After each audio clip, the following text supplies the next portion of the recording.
wabarakatuh. Alhamdulillah.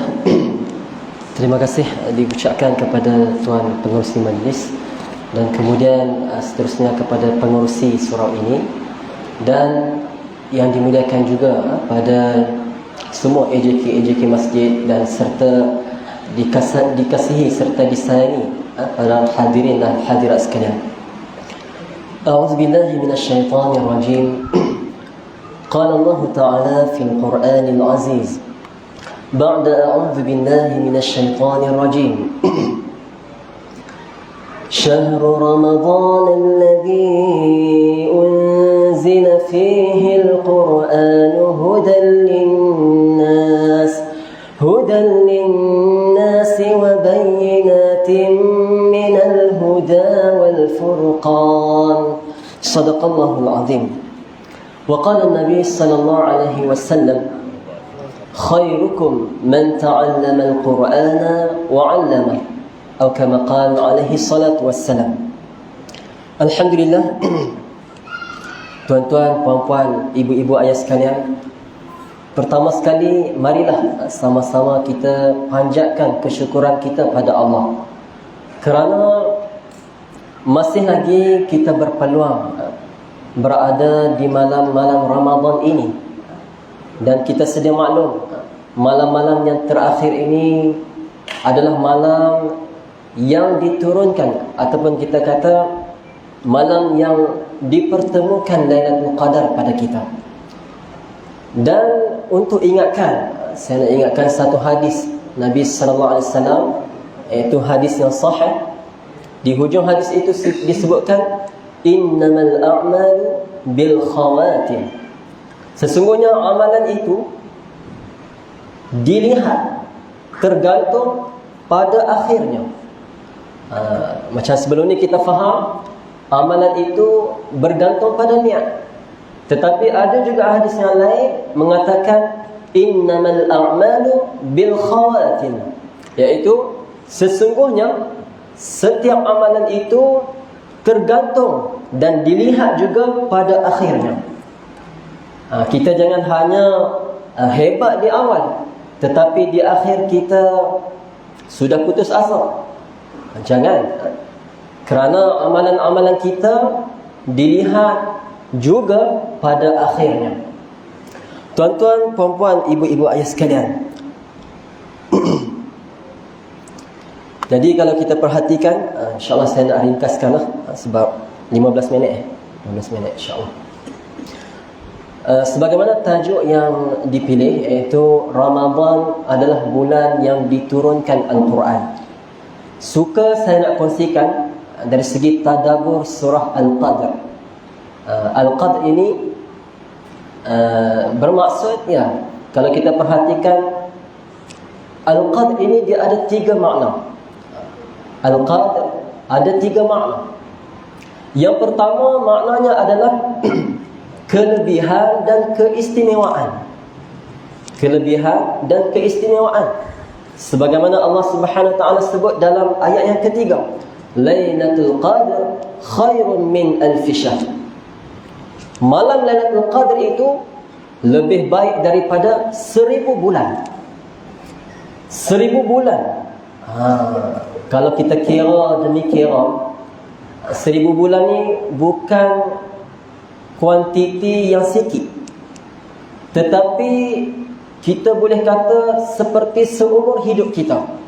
1000 bulan ni kalau kita bahagikan, 1000 bulan bahagi dengan 12, iaitu setiap tahun ada 12 bulan, maka lebih kurang kita akan dapat jawapannya 1000 bulan ini sama dengan 83 tahun.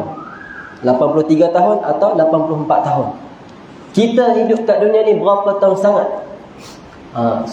Kita kata selalunya 60, 70, 80. Jadi disebutkan dalam tafsir, ada sesetengah tafsir mengatakan khairun min alf syahr itu bukan nak kata kuantiti, iaitu bilangan pada 1000 bulan itu.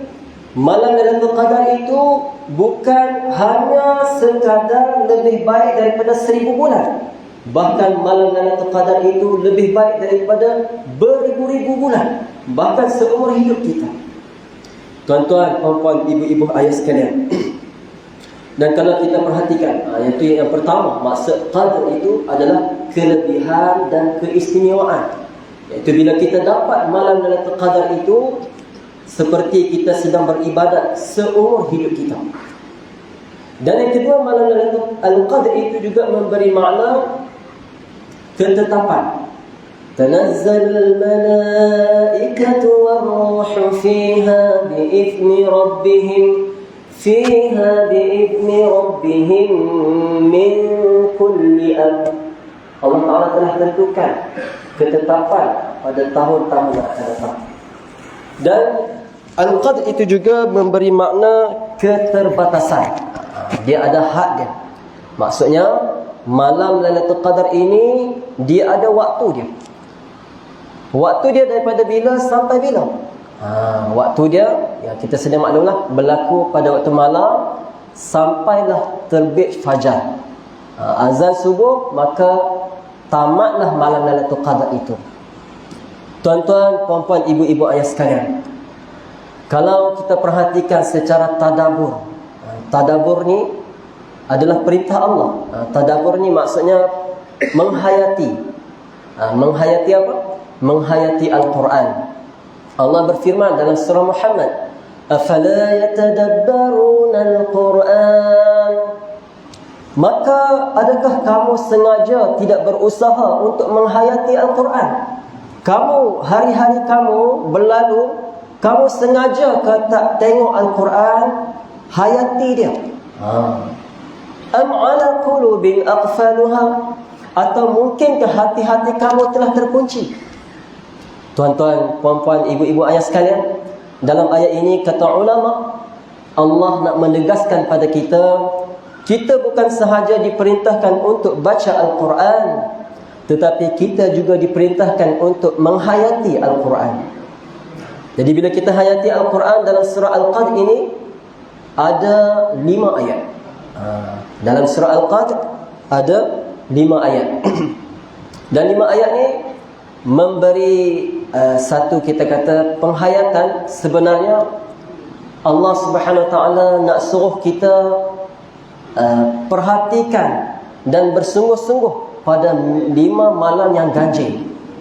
5 malam yang ganjil, iaitu malam 21, 23, 25, 27 dan 29. Itu yang pertama. Dan kalau kita perhatikan lagi secara mendalam, surah Al-Qadr ini ada 30 kalimah yang mana mewakili 30 hari dalam Ramadan. Dan kalimah yang ke-7 iaitu salamun hiya.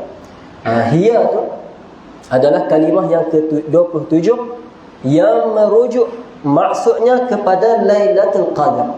Sebagaimana kata Ibnu Abbas, dan dia sangat yakin bahawa malam Lailatul Qadar itu jatuh pada malam 27.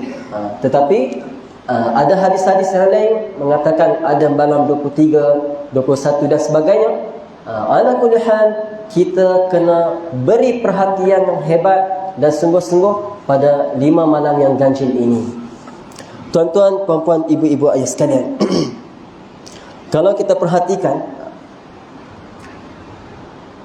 ada kaitan yang sangat rapat surah Al-Qadr dengan surah Al-Alaq, iaitu surah sebelumnya.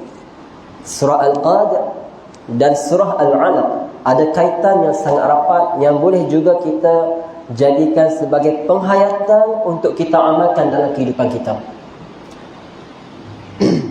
Surah Al-Alaq, iaitu dari segi penurunan ataupun kita kata penyusunan dalam Al-Quran, susunan dia bermula surah Al-Alaq, kemudian baru surah Al-Qadr.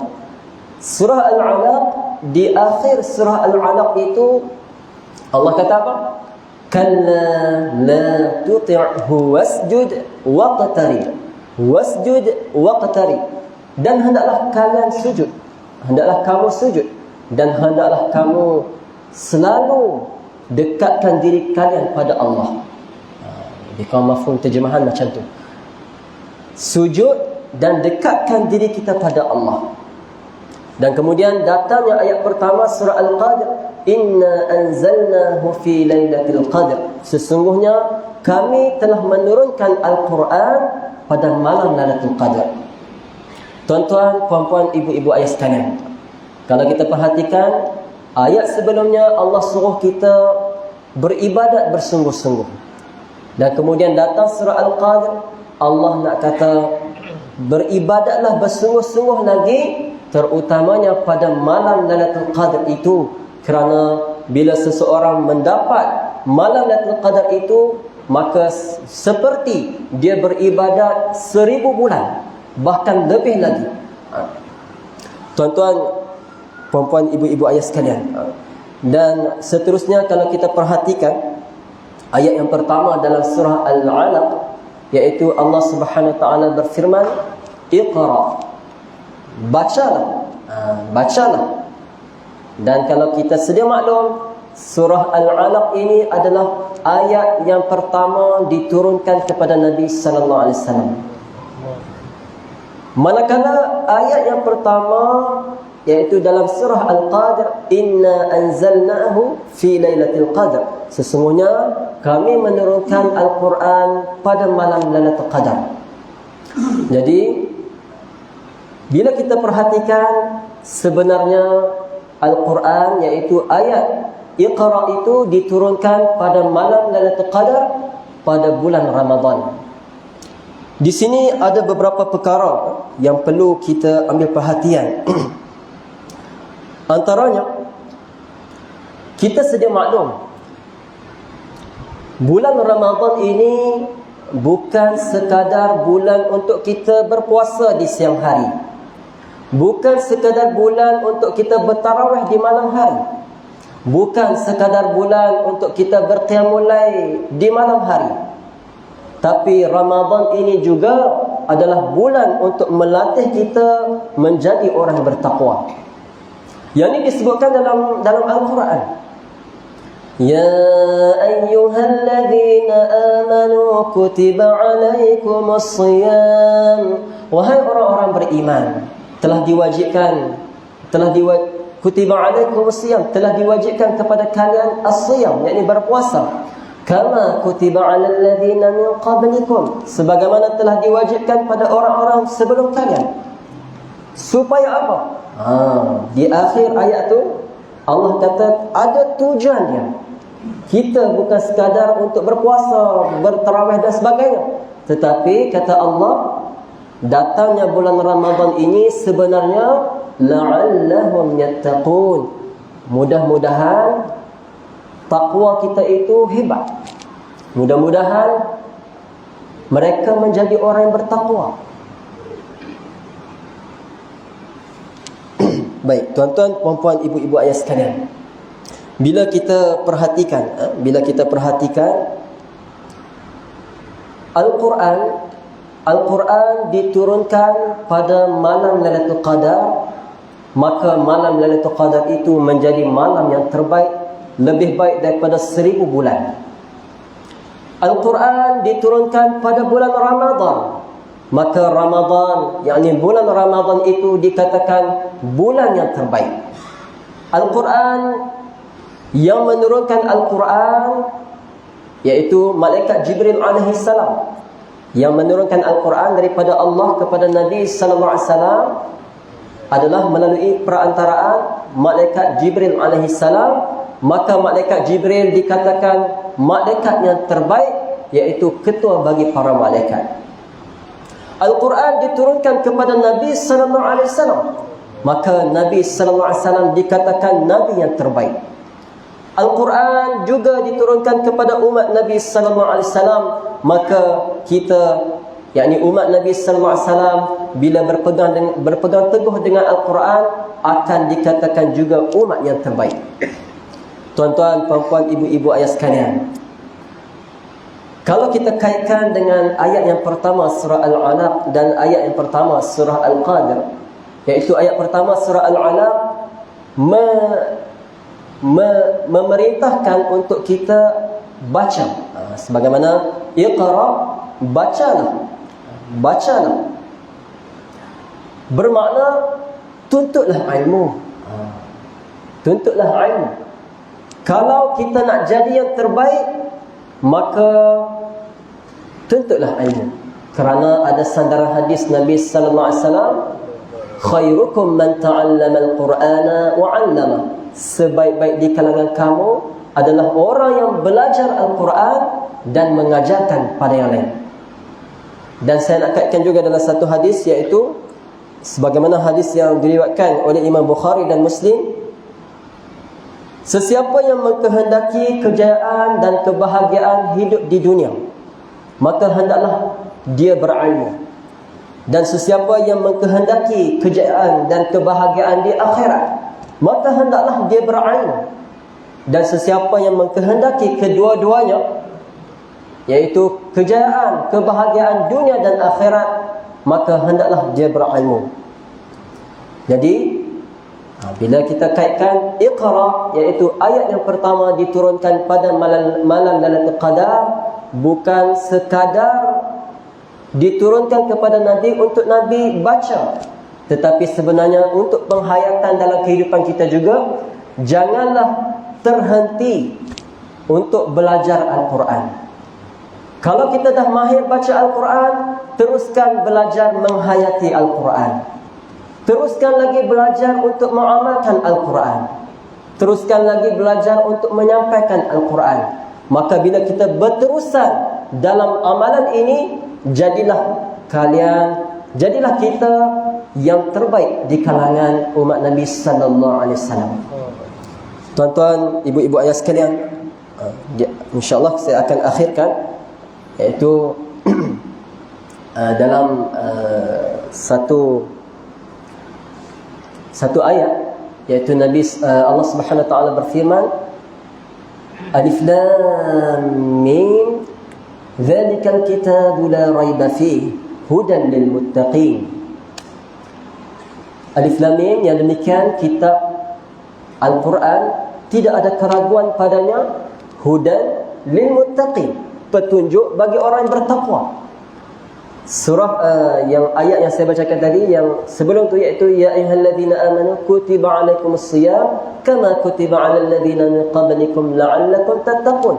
Mudah-mudahan bila kita berpuasa masuk Ramadan ini, kita bertakwa.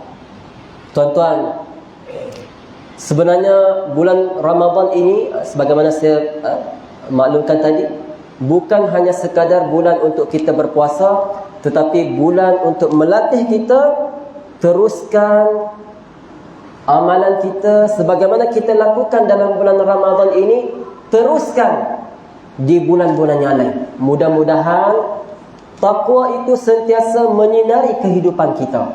Dan kata Allah, inna akramakum indallahi atqakum. Sesungguhnya yang paling mulia di kalangan kalian, sesungguhnya yang paling hebat di kalangan kalian adalah orang yang paling hebat sifat takwanya.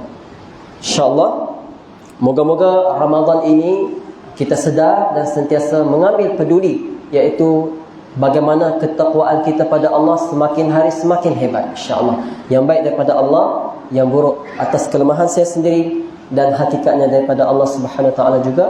Saya mohon maaf kalau ada terkasar bahasa, tersilap tingkah laku. Kita sudahi dengan wabillahi taufiq wal hidayah. Assalamualaikum warahmatullahi wabarakatuh.